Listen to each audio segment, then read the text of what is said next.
It was a late night in October, rain drizzling down, the air cold and crisp. The leaves bore the color of the sun and crimson red. Around 11 p.m. there was a knock on his door. When the man opened it, he was met by a child, no older than 12. Sneakers, jeans, a grey hoodie beneath a black jacket. The hood was up. The boy looked down. The man looked curiously at him and said, "Hey kid, can I help you?" The boy answered, "Good evening, sir. May I come in? I would like to borrow your telephone, please." "It's very late. Where are your parents?" "I must telephone them, so that they can come and pick me up. May I come in, please?" The man opened the door to let the boy in. "Thank you, sir." The boy still looked down as he walked into the house. When the boy had passed the man, he raised his head slightly. "What's your name, son?" "My name is—" "Homer." The boy cut him off while looking around the room. Homer looked at the boy. A mix of disbelief and curiosity spread across his face, one eyebrow slightly raised. "That's right. How did you know?" "Your name is on the mailbox." "Oh, yes, of course. Please, have a seat in the living room." The boy turned his head slightly to the right. "Thank you, sir," he said, walking slowly towards the room, his hands in his jacket pockets.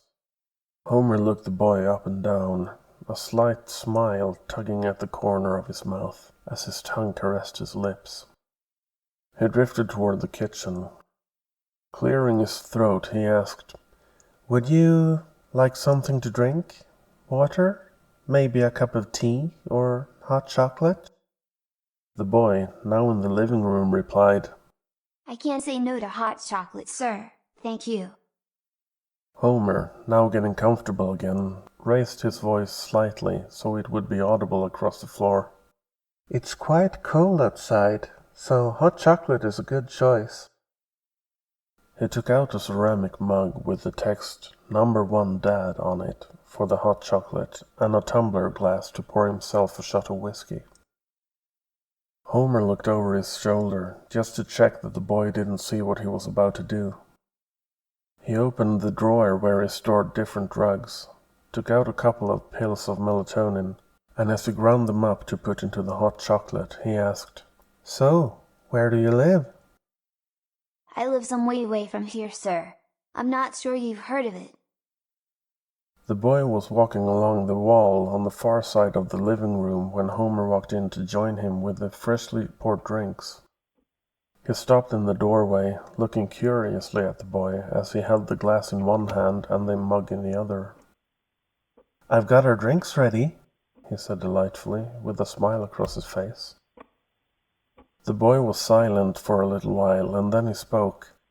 "I see many pictures of your children, sir, but none of your wife." Homer was caught a bit off guard, but kept his calm. "Well, there was a misunderstanding between her and me regarding our children." The boy didn't reply. "I'm sorry. I didn't catch your name. Please, come sit on the couch." The boy looked back down, slowly walked to the couch, and sat down, his hands still in his pockets. Homer reached out to give the boy the hot chocolate. The boy took his hands out of his pockets and accepted the mug. Homer sat down in the chair across from him, still not being able to see the boy's face. The boy took a big sip. "Thank you, sir. It tastes good. I bet your children love your hot chocolate too." Homer, a bit surprised at the boy drinking the almost boiling hot chocolate without slurping or blowing on it to cool it down, said, "Yes, they do love my hot chocolate, although they haven't had it for a while. They live with their mother." His voice had a hint of disgust in it as he mentioned her, even if not by name. "My children gave me the mug you're holding," he continued, the warm tone back in his voice. There was a pause. In the background, you could hear the muffled ticking of the grandfather clock in the corner. The boy quietly sat on the couch, looking at the mug in his hands. Justice. Excuse me? My name is Justice. Oh, that's a nice name. It was given to me by my parents. Oh, right, your parents. You wanted to use the phone. I'll go get it. He stood up and started walking to the kitchen, but stopped when Justice asked, May I use your restroom, sir? I need to relieve myself. Homer looked at him, noticing that Justice was still looking down on the mug in his hands. Of course, it's down the hall, second door on the right. Justice raised his head almost enough for the light to illuminate his chin. Thank you, sir. He stood up, put his hands back into his pockets, and slowly walked down the hall. Homer's gaze followed him. He was starting to feel a bit uncomfortable, but shrugged it off. It's just a boy, he thought to himself, and soon he'll be very sleepy. He could barely contain his excitement, but forced himself to calm down. Breathe, he told himself. Breathe. He grabbed the phone from the charging station, walked back into the living room, and sat down to wait for Justice. The rain had stopped. Homer heard the flush, then the water from the faucet. As the water stopped and the door unlocked, Justice walked out of the bathroom and stood in the hall, facing the living room. You, all right there, kid? Homer asked, noticing that Justice had his hands in his pockets again. There was another pause, and Homer felt like Justice smiled, but he couldn't tell for sure since the light in the hall was turned off. The only light came from behind Justice, outlining his silhouette, since the light from the living room didn't quite reach him. Yes, sir. Justice walked back into the room. He sat down on the couch and grabbed the now half-empty mug of hot chocolate. If I may ask, sir, why are you children not here with you? Do they not love you? Homer emptied the last of his whiskey, stood up and walked over to the kitchen again. He poured himself a larger shot and walked back to sit down. He took another sip.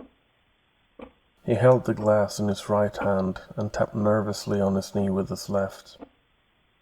Well, as I mentioned, there was a misunderstanding and she couldn't cope. I told her that we need to teach them about nature, about instincts, about urges. She didn't agree, but worse, she didn't understand. He swirled the whiskey around in his glass while looking at the motion it made. Justice stayed quiet, the grandfather clock still ticking in the background. The air was thick with silence. Each tick of the clock was like the beating of a drum. So, I brought the phone for you so you can call your parents. He extended his arm, offering the phone to Justice. Thank you, sir, he replied as he accepted the phone. Homer now noticed that Justice's hands seemed pale, almost white. Are you cold? A little bit, but I'll be all right. He held the phone in his hand. I'm from the Nordics. We don't get much sun. Homer pondered for a moment, then asked, Didn't you say you lived just a few towns over? No, sir. I said I live some way away. Oh, right. Homer trailed off. He took another sip of whiskey. Are you gonna call your parents? Justice held the phone in his right hand while holding the mug in his left hand. Your daughter. She used to draw pictures of a happy family. So did your son. Homer's breath caught in his throat. Their drawings are still in the kitchen, underneath the melatonin you keep there. The same melatonin you gave me.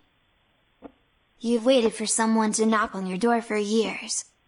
Someone young, someone you can use, someone you can abuse. Justice didn't scream. He didn't cry, he simply stated facts like it was a weather report. Homer stared at him, mouth open, feelings of dread and shock filling him. Who are you? He could almost sense the grin spreading across Justice's face. A sigh escaped the boy. I'm one of those who knows. He slowly raised his head, revealing his face. Homer shuddered with fear when he finally saw it. Pale skin, almost white as snow. 2 big eyes, blacker than voids. A grin of razor-sharp teeth spread across Justice's face. We know you're kind, sir. We find people like you, sir. We do not forgive what you've done, sir. The room turned icy cold. Justice stood up and drew the hood back. The power went out. The house turned dark. Had someone walked by outside, they'd hear blood-curdling screams, then silence. Justice left the house, leaving the door ajar. He stepped out onto the street. He looked up at the moon, smiled, and wiped the blood from his mouth. He raised his hood, shadowing his face once more. The rain returned as Justice again walked down the street. Thank you for listening to this podcast, a part of Tomasron Tells Tales. Come back again to find more stories narrated by me with occasional assistance from Jasper. Please visit tomasron.com for more information.